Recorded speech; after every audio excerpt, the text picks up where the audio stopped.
Hello everyone, I am Arpita. Welcome to room to geography. तो आज हम डिस्कस करेंगे अबाउट नेशनल ग्रीन ट्राइब्यूनल, और इसको शॉर्ट फॉर्म में हम एनजीटी कहते हैं। फॉरेस्ट कंजर्वेशन एक्ट 1980 जो हमने डिस्कस किया है पहले, तो उनमें हम नेशनल ग्रीन ट्राइब्यूनल इस टर्म के बारे में वहाँ पे पढ़े थे। तो तब हमने कहा था कि इसके ऊपर हम एक अलग से वीडियो बनाएंगे एंड इनको डिटेल में डिस्कस करेंगे। तो आज हम डिस्कस करेंगे अबाउट नेशनल ग्रीन ट्राइब्यूनल। ठीक है, सबसे पहले है what is national green tribunal, मतलब ये क्या है national green tribunal. It is a statutory and specialised body formed under the National Green Tribunal Act 2010 by replacing the National Appellate Authority। तो पहले था नेशनल एपलेट अथॉरिटी, जहाँ पे कोई भी अगर लीगल कोई इशू हो जाए एनवायरमेंट रिलेटेड तो तब वहाँ पे जाके कंप्लेन करते थे। उनके बाद नेशनल एपलेट अथॉरिटी उनको रिप्लेस करके आए हैं ये नेशनल ग्रीन ट्राइब्यूनल। कब ये आए हैं? जब नेशनल ग्रीन ट्राइब्यूनल एक्ट बना है 2010 में। नेशनल ग्रीन ट्राइब्यूनल एक्ट ये बना है 2010 में। उनके बाद ये नेशनल ग्रीन ट्राइब्यूनल आए हैं, जो क्या है, एक स्टैट्यूटरी एंड स्पेशलाइज्ड बॉडी है। ठीक है, मतलब ये एक लीगल एक जगह है जहाँ पे आप कॉम्प्लेन वगैरह ये सब अपील ये सब यहाँ पे कर सकते हो, वो भी एनवायरमेंट रिलेटेड। तो ये एक ऐसा चीज़ है जहाँ पे आप इन्वायरमेंट कंजर्वेशन, बायोडाइवर्सिटी ये सब रिलेटेड, पॉल्यूशन एक्सेट्रा एक्सेट्रा ये सब रिलेटेड जो अपील है वो सब आप यहाँ पे कर सकते हो। तो सबसे पहले क्या है, it is a statutory and specialised body. कब ये फॉर्म हुआ है? जब नेशनल ग्रीन ट्राइब्यूनल एक्ट बना है 2010 में, तब ये फॉर्म हुआ है एंड ये रिप्लेस करते हैं द नेशनल एपलेट अथॉरिटी इनको। नेक्स्ट क्या है, it ensure efficient and expeditious disposal of cases linked to various domain like environmental protection, conservation of forest and other natural resource। ये क्या काम करते हैं ये नेशनल ग्रीन ट्राइब्यूनल? यहाँ पे जो जो केसेस आते हैं जिसके ऊपर यहाँ पे डिस्कस वगैरह ये सब होता है एंड सॉल्व करते हैं ये जो सब केस के ऊपर, तो वो क्या क्या है? तो मेनली यहाँ पे होता है environmental protection, conservation of forest and other natural resource. Mainly environment related जो जो चीज़ें हैं उन सब के बारे में यहाँ पे डिस्कस होता है एंड उन सब के ऊपर केस वगैरह अपील ये सब यहाँ पे होता है एंड वो सॉल्व करते हैं ये national green tribunal. By establishing a specialised body for environmental protection, India become the third country of the world in 2010 to form an environmental tribunal. Other two countries till 2010 were Australia, New Zealand. तो यहाँ पे क्या कहा है ये third point में, एक तो इंडिया ने बनाया है एक specialised body for environment and environment related जो सब चीज़ें हैं उनके लिए एक स्पेशलाइज्ड बॉडी, मतलब एनवायरमेंट रिलेटेड जो जो अपील वगैरह ये सब होगा, लीगल इशू होगा, वो सब सॉल्व करेगा ये नेशनल ग्रीन ट्राइब्यूनल। तो ये इंडिया ने बनाया है एंड ये बनाने के बाद क्या हुआ है, India become the third country of the world in 2010 to form an environmental tribunal. तो इंडिया है थर्ड ऐसा कंट्री 2010 के अकॉर्डिंग, 2010 में ही बना है ये नेशनल ग्रीन ट्राइब्यूनल एक्ट। तो 2010 के अकॉर्डिंग ये थर्ड कंट्री है जिसके पास ये नेशनल ग्रीन ट्राइब्यूनल, मतलब ये एनवायरमेंटल रिलेटेड ट्राइब्यूनल है। ठीक है, तो India become the third country. And उसके पहले 2010 के अकॉर्डिंग क्या क्या था, एक तो था ऑस्ट्रेलिया एंड एक था न्यूजीलैंड जिनके पास ये एनवायरमेंट ट्राइब्यूनल है।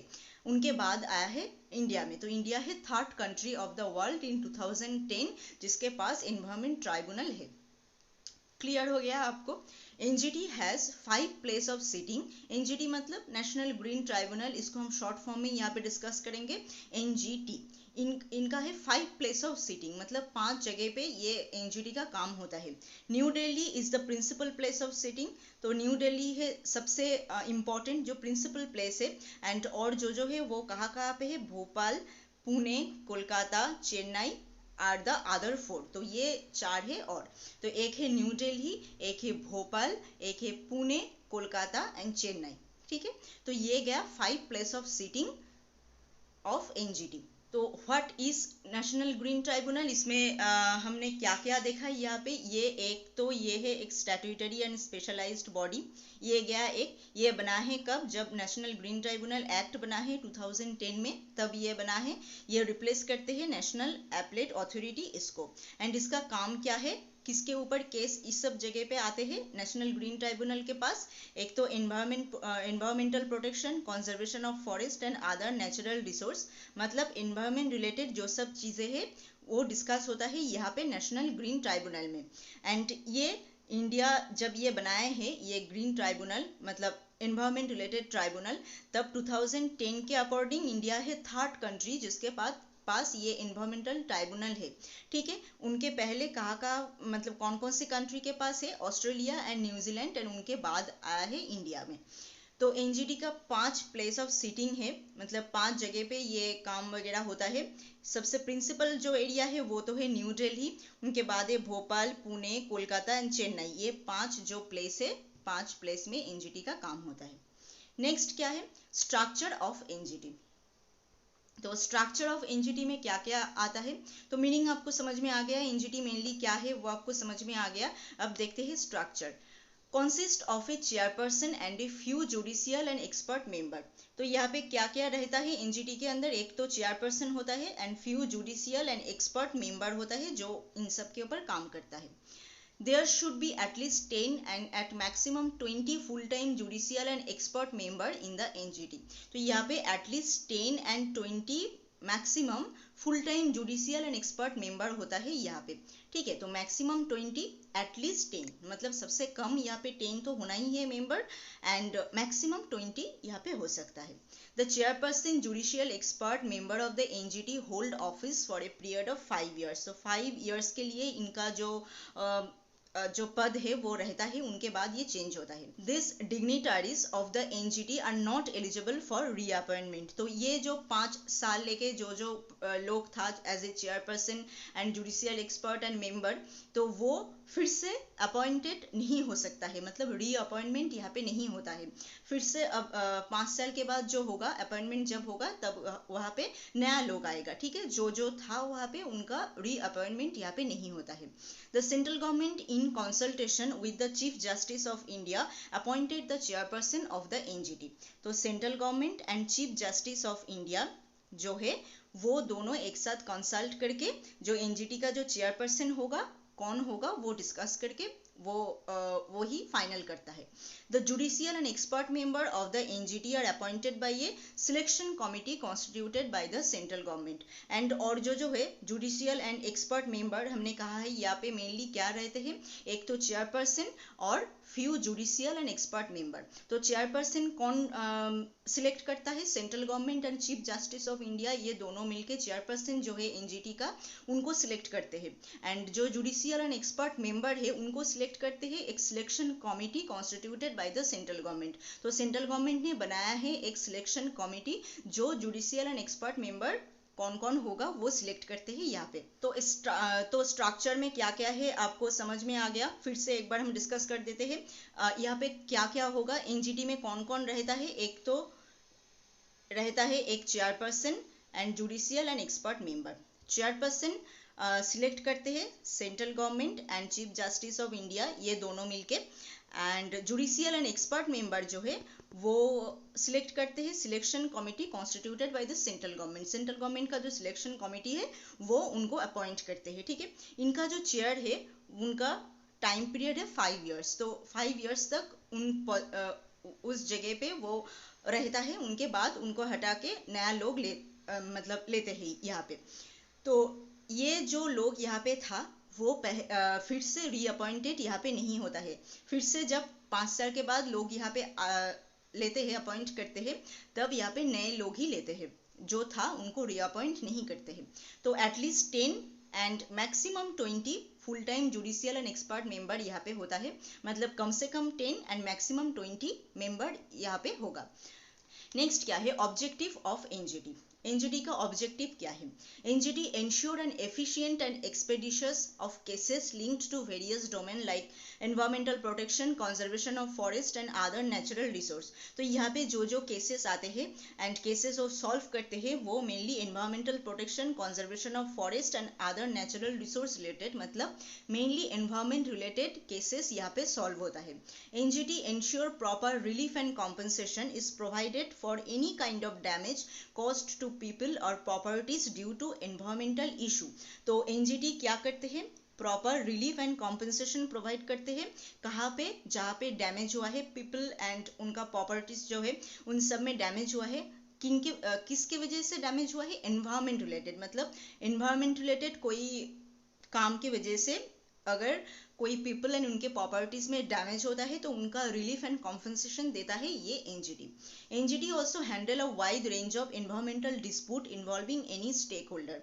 तो स्टेक होल्डर के थ्रू जो एनवायरमेंटल डिस्प्यूट होता है वो भी ये एनजीटी जो है वो हैंडल करता है। तो ऑब्जेक्टिव में अपने यहाँ पे हमने क्या क्या देखा? एक तो ये मेनली जो केस सॉल्व करता है वो एनवायरमेंट रिलेटेड, रिलीफ कॉम्पनसेशन भी देता है ये अगर एनवायरमेंट रिलेटेड कोई कारण की वजह से डैमेज हो जाए पीपल और उनके प्रॉपर्टीज को, तो ये रिलीफ एंड कॉम्पनसेशन भी प्रोवाइड करते हैं। एंड जो स्टेक होल्डर होता है उनके थ्रू अगर एनवायरमेंटल डिस्प्यूट हो जाए तो उसको भी ये एनजीटी हैंडल करता है। नेक्स्ट क्या है? Power of NGT. एनजीटी का पावर क्या है? ये क्या क्या कर सकता है? It is compulsory for the NGT to dispose of the application within 6 months from the date of their filing।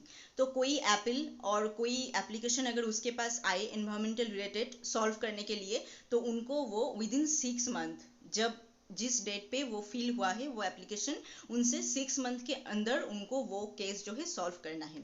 The NGT can hear all types of civil cases which involve a substantial question relating to environmental matter which also include the enforcement of any legal right relating to the environment। तो ये कौन कौन से type of cases के बारे में ये solve करते हैं एंड सुनते हैं? मेनली एनवायरमेंट रिलेटेड जो मैटर्स होता है उनके ऊपर अगर कोई क्वेश्चन वगैरह आ जाए तो ये सॉल्व करता है। Also include the enforcement of any legal right relating to the environment. तो एनवायरमेंट रिलेटेड एनी लीगल जो राइट होता है उनके ऊपर भी ये क्वेश्चन जो है देखते हैं, मतलब सॉल्व करता है। तो मेनली एनवायरमेंट रिलेटेड चीजें ही यहाँ पे सॉल्व होता है।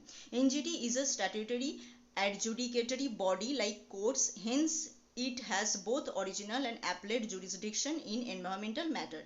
तो ये है कोर्ट की तरह ही ये एक अलग एक स्टैट्यूटरी एंड एडजुडिकेटरी बॉडी है, कोर्ट जैसा है उनके जैसा ही और एक है ये एनजीटी। मतलब कोर्ट में जो जो काम होता है यहाँ पे भी सेम काम होता है, सिर्फ एनवायरमेंट रिलेटेड चीज के ऊपर। ठीक है, इनका भी जो दो साइड है, मतलब एक है original and appellate jurisdiction in environmental matter. Next क्या है? NGT hear original petition relating to environmental matter and also has the power to hear appeal on environmental matter. जो पिटिशन होता है एनवायरमेंटल मैटर रिलेटेड वो भी ये सुनता है और सॉल्व करने की कोशिश करता है, और जो अपील करता है एनवायरमेंटल मैटर के ऊपर वो भी ये सुनता है। ये दोनों पावर ही इनके पास है। NGT is not limited by the procedure laid down under the code of civil procedure 1908। तो जो सिविल प्रोसीड्योर है 1908 उनके जो वहाँ पे जो जो प्रोसीड्योर है उनसे ये लिमिटेड नहीं है। ये मेनली गाइड होता है किस चीज से? NGT is guided by the principle of natural justice. तो नेचुरल जस्टिस के ऊपर बेस करके ही यहाँ पे जो काम होता है वो होता है। ठीक है, 1980 का जो सिविल प्रोसीड्योर है उनके द्वारा ये लिमिटेड नहीं है, मतलब उस प्रोसीड्योर के ऊपर ही काम करना है ऐसा कुछ नहीं है। ये नेचुरल जस्टिस इस प्रिंसिपल के ऊपर बेस करके ही यहाँ पे काम वगैरह होता है। Whenever NGT passes an order, decision or an award, it applies the principle of sustainable development and also the precautionary principle and the polluter pays principle। तो यहाँ पे 3 important जो है टर्म है यहाँ पे, जैसे NGT अगर कोई ऑर्डर, डिसीजन और अवार्ड ये सब अगर देते हैं, कोई ऑर्डर करते हैं कि ये होना चाहिए, कोई डिसीजन लेता है, कोई एनवायरमेंट रिलेटेड कोई अवार्ड देता है, तब ये कौन से प्रिंसिपल के ऊपर बेस करके ये देता है? एक तो सस्टेनेबल डेवलपमेंट ये देखता है, मतलब सस्टेन यूज करना कोई भी चीज का, and also the precautionary principle, मतलब कोई भी काम हो रहा है उनके प्रिकॉशन के लिए क्या क्या मेजरमेंट लिया हुआ है वो यहाँ पे देखता है। एंड पॉल्यूटर पेस प्रिंसिपल मतलब क्या है? जिसने पॉल्यूशन फैलाया है वो ही उनका पे करेगा, पॉल्यूटर जो है वो पे करेगा। मतलब कोई इंडस्ट्री अगर होता है ऐसे जिसके काम की वजह से पॉल्यूशन होता है बहुत ज़्यादा एंड उनके द्वारा डैमेज होता है, तो उनका जो कंपनसेशन है वो इंडस्ट्री ही देगा। तो ये है पॉल्यूटर पेस प्रिंसिपल, मतलब जिसने पॉल्यूशन किया है वो ही पे करेगा उनका जो डैमेज होगा। तो ये सब प्रिंसिपल के ऊपर बेस करके ये ऑर्डर, डिसीजन और अवार्ड क्या क्या होगा वो यहाँ पे देते हैं। तो अब तक पावर में आपने क्या क्या देखा, एनजीटी के पास क्या क्या है। एक तो उनके पास जो केस वगैरह आएगा वो विद इन 6 मंथ उनको सॉल्व करेगा। केस किस किस के ऊपर आ सकता है, यहाँ पे environmental matter and legal right relating to environment, इसके ऊपर केस यहाँ पे हो सकता है। कोर्ट के तरह ही ये एक स्टैट्यूटरी एंड एडजुकेटरी बॉडी है, लाइक कोर्ट्स। कोर्ट में जैसे काम होता है यहाँ पे भी वैसे ही काम होता है, एनवायरमेंट रिलेटेड मेनली। ठीक है, कोर्ट में सभी तरीके का काम होता है, यहाँ पे सिर्फ एनवायरमेंट रिलेटेड होता है। नेक्स्ट क्या कौन सा पावर है यहाँ पे, जो environmental matter related petition and appeal दोनों के बारे में भी दोनों के बारे में ही यहाँ पे हियरिंग होता है। एंड जो 1980 का जो सिविल प्रोसीड्योर है वो उसके थ्रू यहाँ पे काम नहीं होता है, मतलब उनके उस प्रोसीड्योर के ऊपर ही यहाँ पे काम होना है ऐसा नहीं है। यहाँ पे प्रिंसिपल है नेचुरल जस्टिस के, जो प्रिंसिपल है उनके ऊपर ही बेस करके यहाँ पे काम होता है। जब एनजीटी कोई ऑर्डर, डिसीजन, अवार्ड ये सब देता है तब ये sustainable development, precautionary principle and polluter pays principle इनके ऊपर बेस करके ही देता है। तो इन तीनों के बारे में तो हमने डिस्कस कर दिया है। सस्टेनेबल डेवलपमेंट मतलब कोई चीज़ का सस्टेन यूज, मतलब बहुत ज़्यादा करके यूज नहीं करना है, आपको जितना चाहिए कम से कम आप उतना यूज कीजिए एंड फ्यूचर लोगों के लिए उनको बचा के रखिए। तो ये होता है sustainable development and sustain use. ठीक है, एंड प्रिकॉशनरी प्रिंसिपल मतलब क्या है, कोई भी काम अगर आप कर रहे हो तो उनके प्रिकॉशन में आप क्या क्या मेजर ले रहे हो पहले से, वो है precautionary principle. And polluter pays principle मतलब जिसने पॉल्यूशन फैलाया है उनको ही उनका डैमेज जो है उनको कॉम्पेंसेट करना है, तो वो है पॉल्यूटर पेस प्रिंसिपल। तो इनके ऊपर बेस करके एनजीटी यहाँ पे ऑर्डर, डिसीजन, अवार्ड ये सब देता है। नेक्स्ट क्या है, through an order NGT can provide. तो एनजीटी यहाँ पे जो जो ऑर्डर देता है उन ऑर्डर में क्या क्या वो प्रोवाइड करता है, relief and compensation to the victim of pollution and other environmental damage. तो एनवायरमेंट के वजह से और पॉल्यूशन के वजह से अगर कोई डैमेज होता है तो वो सब के लिए ये रिलीफ एंड कंपनसेशन जो है प्रोवाइड करता है ये एनजीटी। और including accident according while handling hazardous substance, environmental hazard हो जाए तब उनको हैंडल करने के वक्त अगर कोई एक्सीडेंट होता है तो उनका जो कंपनसेशन होता है वो भी ये एनजीटी प्रोवाइड करता है। तो एनवायरमेंट रिलेटेड, पॉल्यूशन रिलेटेड कोई भी अगर डैमेज होता है तो उनके लिए रिलीफ एंड कॉम्पनसेशन ये एनजीटी प्रोवाइड करता है। For restitution of property damage, तो प्रॉपर्टी जितना डैमेज होता है उनका भी कंपनसेशन करता है ये। And for restitution of the environment for such area as the tribunal may think fit. तो ट्राइब्यूनल अगर सोचता है कोई एक जगह जहाँ पे डैमेज हो गया है एनवायरमेंटल चीज़ के बारे में, तो उस जगह को फिर से सही करना है तो वो भी ये कर सकता है एंड इसके ऊपर भी ये ऑर्डर दे सकता है। तो मेनली ये कौन कौन सी चीज़ के ऊपर ऑर्डर दे सकता है, एनवायरमेंट रिलेटेड कोई डैमेज हो जाए तो उनके लिए रिलीफ कॉम्पनसेशन ये पे कर सकता है। एंड प्रॉपर्टी डैमेज जो होता है उनको भी ये पे कर सकता है। एंड कोई भी एनवायरमेंटल काम के द्वारा अगर कोई एरिया इसको लगता है, ट्राइब्यूनल को लगता है कि डैमेज हुआ है, उनको देना चाहिए, सही करना चाहिए उस एरिया को, तब वो पे कर सकता है। नेक्स्ट क्या है, NGT act also has provision for penalty in case of non-compliance which are as under। तो यहाँ पे पेनल्टी भी है, अगर कोई नॉन कॉम्प्लियंस होता है, कोई अगर गड़बड़ होता है, कोई ठीक से काम नहीं करता है, कोई गलती करते हैं तो उनके लिए पेनाल्टी भी इसके प्रोविजन में है। जैसे imprisonment for a term extendable to 3 years, 3 years तक का जेल यहाँ से हो सकता है। फाइन में भी एक्सटेंडेबल टू 10 करोड़ रुपीस, मतलब इतना बड़ा अमाउंट का फाइन यहाँ पे हो सकता है, 10 crore rupees. Both fine and imprisonment ये दोनों ही हो सकते हैं। 3 साल का जेल एंड उनके साथ साथ फाइन भरना ये भी हो सकते हैं। कितना गलती कैसा है उनके ऊपर डिपेंड करके ये डिसाइड होगा।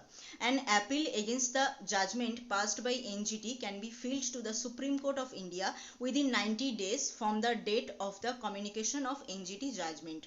तो एनजीटी ने अगर कोई जजमेंट दिया, कोई केस यहाँ पे आया एंड एनजीटी उनको सॉल्व करके एक चीज़ वहाँ पे बताया, ठीक है, वो अगर वो जो अथॉरिटी है उनको अगर वो पसंद नहीं आए तो वो कहाँ पे जाएगा, सुप्रीम कोर्ट ऑफ इंडिया जो है वहाँ पे within 90 days from the date of communication of NGT judgment, मतलब एनजीटी ने जो जजमेंट वहाँ पे पेश किया है उनके 90 डेज के अंदर ही वो सुप्रीम कोर्ट के अंदर अपील कर सकता है, एप्लीकेशन फिल कर सकता है उनके ऑपोजिट में, मतलब उनके अगेंस्ट में। ठीक है, वो जो जजमेंट एनजीटी ने दिया है उनके अगेंस्ट में वो सुप्रीम कोर्ट में जाके अपील कर सकता है within 90 days from the NGT judgment. Next क्या है, जुरिस्डिक्शन ऑफ एनजीटी। तो एनजीटी के अंदर क्या क्या है जुरिस्डिक्शन में वो हम देखेंगे।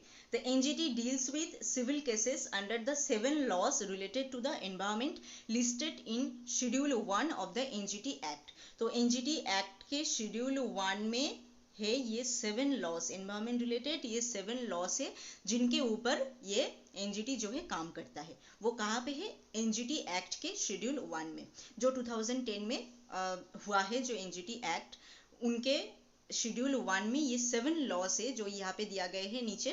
तो इन 7 लॉस के रिलेटेड जो सिविल केसेस होता है उनके बारे में डील करते हैं ये NGT. The water act 1974, water prevention and control of pollution act 1974 ये गया। नेक्स्ट है water prevention and control of pollution cess act 1977, ये एक। फॉरेस्ट कंजर्वेशन एक्ट 1980, इनके बारे में हमने डिस्कस किया है।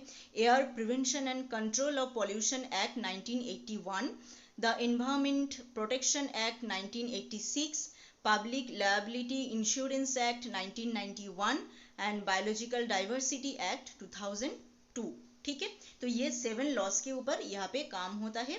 एक है water act 1974, water cess act 1977, forest conservation act 1980 and air act 1981, environment protection act 1986, liability insurance act 1991, biological diversity act 2002. A decision made by the government in any of the above mentioned laws or any act violating the provision of this act can be challenged in the National Green Tribunal. तो कोई भी government हो सकता है, कोई decision लेता है, ये सब जो लॉस है इनके रिलेटेड कोई डिसीजन अगर कोई गवर्नमेंट लेता है, तो अगर ऐसा होता है जो डिसीजन उन्होंने लिया वो इनका जो प्रोविजन है उनको वायलेट कर रहा है, प्रोविजन में जो है उनसे ये रिलेट नहीं हो रहा है, तब वो जाके ग्रीन ट्राइब्यूनल में जाके वो क्या कर सकता है, चैलेंज कर सकता है। This act can be challenged in the national green tribunal. A decision made by the government in any of the above mentioned laws or any act violating the provision of this act, तो कोई government अगर कोई decision लेता है इन सब loss related, जो 7 loss यहाँ पे प्रोवाइड किया गया है, इन सब लॉस रिलेटेड कोई अगर डिसीजन कोई गवर्नमेंट लेता है, वो अगर ऐसा होता है कि क्या उस एक्ट का जो प्रोविजन है उनको ये वायलेट कर रहा है, तब वो जाके ग्रीन ट्राइब्यूनल में वो अपील कर सकता है कि ये प्रोविजन नहीं मान रहा है, ऐसा करके अपील कर सकता है। ठीक है, तो जुरिस्डिक्शन में यहाँ पे क्या क्या है, एनजीटी मेनली डील करता है 7 लॉस रिलेटेड एनवायरमेंट, जो है यहाँ पे 1974 का वाटर एक्ट, 1977 का water cess act, forest conservation act 1980, 1981 का air act, environment protection act 1986, public liability insurance act 1991, biological diversity act 2002। ठीक है, अब क्या है significance of NGT. The NGT has passed many important judgment ranging from pollution to deforestation and waste management. तो इनका significance क्या क्या है, एक तो बहुत सारे जजमेंट ये करता है एनजीटी में पास होता है बहुत सारे जजमेंट, जैसे pollution related, deforestation related and waste management related. तो ये एक बहुत इंपॉर्टेंट काम ये करता है। NGT helps to reduce the burden on judiciary specially in environmental matter.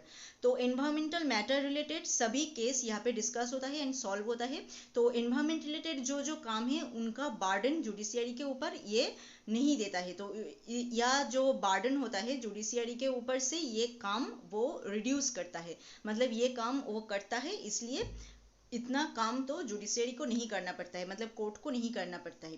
Provide a mechanism of alternative dispute resolution. तो ये एक अल्टरनेटिव डिस्प्यूट रिजोल्यूशन है, मतलब कोर्ट के ऑल्टरनेटिव एक चीज़ है ये नेशनल ग्रीन ट्राइब्यूनल, जहाँ पे एनवायरमेंट रिलेटेड सभी मैटर यहाँ पे सॉल्व होता है एंड एनवायरमेंट रिलेटेड जो बर्डन है जुडिशियरी के ऊपर वो रिड्यूस होता है इसके वजह से। NGT is less formal, cheaper and a faster source securing justice in case of environmental dispute as compare to ordinary courts. तो ऑर्डिनरी कोर्ट में जितना टाइम लगता है, जितना फॉर्मल है वहाँ पे, मतलब बहुत सारे फॉर्मेलिटीज होता है एंड बहुत कॉस्टली होता है, उनके अकॉर्डिंग ये एनजीटी जो है ये है लेस फॉर्मल। ये है लेस फॉर्मल, मतलब यहाँ पे फॉर्मेलिटी बहुत कम है। ये चीपर है कोर्ट से, कोर्ट में बहुत ज़्यादा पैसे वगैरह लगता है, उनके अकॉर्डिंग ये चीपर है एंड ए फास्टर सोर्स है, कोर्ट में बहुत ज़्यादा टाइम लगता है एंड यहाँ पे बहुत फास्ट ये जो है इन्वायरमेंट रिलेटेड मैटर सॉल्व हो जाता है। ठीक है, तो ये काम जो है ये करता है। नेक्स्ट क्या है, the NGT function as an independent and autonomous body as its chairperson and member are not eligible for reappointment. तो एनजीटी फंक्शन जो है, एनजीटी का जो स्ट्रक्चर है वहाँ पे हमने क्या कहा है, एनजीटी स्ट्रक्चर में एक तो ये एक इंडिपेंडेंट एंड ऑटोनोमस बॉडी है, कोर्ट से अलग एक इंडिपेंडेंट अलग ही है एक कोर्ट है ये। यहाँ पे जो चेयरपर्सन एंड जो मेंबर्स वगैरह होता है वो रीअपॉइंटमेंट नहीं होता है, 5 साल के बाद उनको हटा के नया लोग लिया जाता है। जैसे यहाँ पे कोई भी मतलब गलतियाँ वगैरह ये सब नहीं हो, तो इसलिए ये क्लियर रहता है यहाँ पे। Also ensure the strict adherence to the provision of environmental impact assessment. तो एनवायरमेंटल इम्पैक्ट असेसमेंट रिलेटेड जो प्रोविजन है वहाँ पे ये स्ट्रिक्टली यहाँ पे माना जाता है। तो एनवायरमेंट इम्पैक्ट असेसमेंट ये क्या है, इनके बारे में भी हम और एक वीडियो में डिस्कस करेंगे डिटेल में। तो सिग्निफिकेंस में हमने क्या क्या देखा, एक तो यहाँ पे बहुत सारे इंपॉर्टेंट जजमेंट यहाँ पे पास होता है, mainly related to pollution, deforestation and waste management. यहाँ पे एनवायरमेंटल मैटर्स पूरा यहाँ पे सॉल्व होता है, इसलिए जुडिशियरी के ऊपर से काम थोड़ा कम होता है यहाँ पे। एंड ये एक अलग एक मेकानिज्म है ऑल्टरनेटिव डिस्प्यूट रेजोल्यूशन, ये लेस फॉर्मल है। कोर्ट जो है बहुत ज़्यादा फॉर्मल है बट ये एनजीटी जो है लेस फॉर्मल है। कोर्ट बहुत कॉस्टली है, ये चीपर है, कोर्ट में बहुत टाइम लगता है फिनिश होने में, बट यहाँ पे बहुत फर्स्ट काम होता है। तो ये एक बहुत इंपॉर्टेंट चीज़ें हैं। एंड यहाँ का जो चेयरपर्सन एंड और जो मेंबर है वो रीअपॉइंटमेंट नहीं होता है उनका। एंड एनवायरमेंटल इम्पैक्ट असेसमेंट का जो प्रोविजन है उनके ऊपर बेस करके यहाँ पे काम होता है, तो स्ट्रिक्ट काम यहाँ पे होता है। नेक्स्ट क्या है, challenges related to the NGT. क्या क्या चैलेंजेस ये एनजीटी जो है फेस करते हैं, the wild life protection act 1972 and scheduled tribe and other traditional Forest Dweller Act 2006 are outside of the purview of National Green Tribunal power, whereas these two acts are directly related to environmental protection. तो environment related यहाँ पे 7 laws जो है हमने पहले discuss किया, उन 7 laws related deal ही यहाँ पे सॉल्व होता है। But wild life protection act जो है 1972 का एंड 2006 का जो schedule tribe and other traditional forest dwellers जो एक्ट है, ये दोनों एक्ट इनसे बाहर है। इन दोनों एक्ट में का जो काम है वो ये एनजीटी नहीं करता है। बट ये दो जो एक्ट है ये एनवायरमेंटल प्रोटेक्शन रिलेटेड एक्ट ही है, बट फिर भी ये दोनों एक्ट उसके अंदर नहीं है, एनजीटी के अंदर नहीं है। The judgment of the NGT are often challenged in High Court under Article 226, claiming that the High Court is a constitutional body, whereas the NGT is a statutory body. तो NGT के हमने क्या कहा पहले, NGT का जो काम है, एनजीटी अगर कोई जजमेंट देता है वो अगर आपको पसंद नहीं है तो वो आप जाके कहाँ पे अपील कर सकते हो, सुप्रीम कोर्ट ऑफ इंडिया में, ठीक है। बट यहाँ पे क्या होता है, बहुत सारे टाइम ऐसा होता है हाई कोर्ट में जाके इनका जजमेंट जो है वो चैलेंज करते हैं। ये आर्टिकल 226 के अंदर है। यहाँ पे क्या क्लेम किया गया है, high court is a constitutional body, इसलिए आप हाई कोर्ट में जा सकते हो एंड चैलेंज कर सकते हो एनजीटी का जो जजमेंट है उसको। बट एनजीटी तो अलग से एक स्टैट्यूटरी बॉडी है, उनका कोई काम हाई कोर्ट नहीं कर सकता है, फिर भी यहाँ पे ये सब चैलेंजेस एनजीटी को फेस करना पड़ता है। एंड एनजीटी का जो एक्ट है 2010 में वहाँ पे अच्छे से दिया हुआ है कि जो अपील अगेंस्ट द ट्राइब्यूनल, मतलब एनजीटी के अगेंस्ट अगर कोई अपील अगर करना चाहते हो तो वो आप जाके सुप्रीम कोर्ट ऑफ इंडिया में जाके करोगे। बट यहाँ पे ऐसा नहीं होता है, सुप्रीम कोर्ट ऑफ इंडिया में जाने के बजाय यहाँ पे हाई कोर्ट में जाके उनको चैलेंज करते हैं, उनका जो जजमेंट है उनको चैलेंज करते हैं। बट ये तो सही नहीं है, तो ये सब चैलेंजेस भी एनजीटी को फेस करना पड़ता है। There is no formula for determine the compensation provided by NGT in case of environmental dispute. तो हमने कहा एनजीटी क्या कर सकता है, एनवायरमेंट रिलेटेड कोई अगर डैमेज होता है उनके जो रिलीफ एंड कंपनसेशन होता है वो ये प्रोवाइड कर सकता है। बट यहाँ पे कोई फॉर्मूला नहीं है जो फॉर्मूला के ऊपर बेस करके वो पैसे वगैरह कॉम्पनसेशन ये सब प्रोवाइड करे, कोई फॉर्मूला नहीं है। मतलब कभी भी कुछ भी दे सकते हैं ये मतलब कोई भी डैमेज हो, इस साल कुछ अलग उस साल कुछ अलग ऐसा हो सकते हैं, कोई फॉर्मूला के ऊपर बेस करके यहाँ पे नहीं होता है, तो इसलिए ये थोड़ा लीगल नहीं होता है।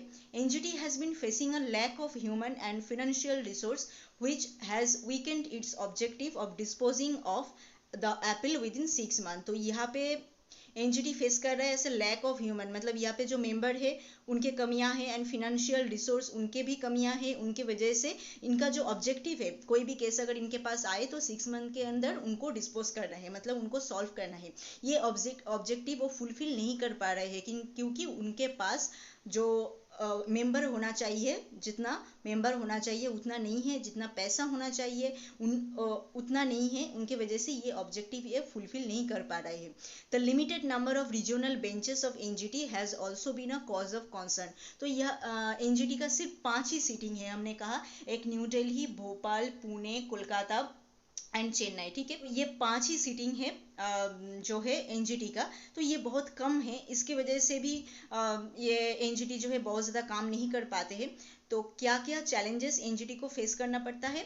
NGT mainly environment protection related बहुत सारे जो केसेस है वो सब सॉल्व करता है, बट एनवायरमेंटल प्रोटेक्शन रिलेटेड जो केस यहाँ पे है जैसे wild life protection act 1972 related case and schedule tribe and other traditional forest dweller act 2006 related cases यहाँ पे नहीं आता है। बट ये तो एनवायरमेंटल प्रोटेक्शन के अंदर है, फिर भी ये एनजीटी के अंदर नहीं है। एनजीटी का जो जजमेंट है उनको अगर आप चैलेंज करना चाहते हो तो आपको जाना पड़ेगा सुप्रीम कोर्ट में, बट यहाँ पे बहुत सारी जगह पे ऐसा होता है कि हाई कोर्ट में जाके वो चैलेंज करते हैं जो आर्टिकल 226 के अंदर जाके के हाई कोर्ट एक कॉन्स्टिट्यूशनल बॉडी है तो वहाँ पे वो जाके चैलेंज कर सकता है, बट इनके प्रोविजन में डायरेक्टली दिया हुआ है कि इनको आपको सुप्रीम कोर्ट में जाके वो आप उनके अगेंस्ट अपील कर सकते हो एनजीटी के अगेंस्ट, बट वो यहाँ पे माना नहीं जाता है। इनका यहाँ पे जो कॉम्पेंसेशन ये प्रोवाइड करता है एनजीटी, उनका कोई फॉर्मूला नहीं है। एनजीटी में मेंबर की कमियां हैं, फंड के कमियां हैं, इनकी वजह से इनका जो ऑब्जेक्टिव है within 6 month case solve करना वो ये नहीं कर पाते हैं। एंड इनका जो limited number of regional bench है, सिर्फ 5 सीटिंग है, उनकी वजह से भी ये बहुत ज़्यादा काम नहीं कर पाता है। तो ये है पूरा एनजीटी एंड उनका काम। तो सबसे पहले हमने क्या देखा, एनजीटी क्या है, एक स्टैट्यूटरी एंड स्पेशलाइज्ड बॉडी है जो ग्रीन ट्राइब्यूनल एक्ट 2010 में हुआ है, उनके अंडर ही ये जाके एनजीटी जो है फॉर्म हुआ है, ठीक है। ये मेनली एनवायरमेंट रिलेटेड काम करता है। इनका 5 प्लेस ऑफ सिटिंग है, 5 जगह पे इनका जो रीजनल बेंच है, जैसे न्यू दिल्ली, भोपाल, पुणे, कोलकाता एंड चेन्नई, ठीक है। नेक्स्ट क्या है स्ट्रक्चर में इनके पास क्या क्या है, मतलब कौन कौन है एनजीटी के पास। एक ही chairperson and judicial and expert member, 10 and at least 10 and maximum 20 full time judicial and expert member यहाँ पे है। एंड इनका जो पीरियड ऑफ टाइम है वो है 5 ईयर्स, मतलब 5 ईयर्स तक ये काम करेगा, फिर जाके ये इनको निकाल दिया जाएगा एंड नया लोग यहाँ पे लिया जाएगा। बट नया लोग जब लिया जाएगा वो नया लोग ही होगा, रीअपॉइंटमेंट यहाँ पे नहीं होता है।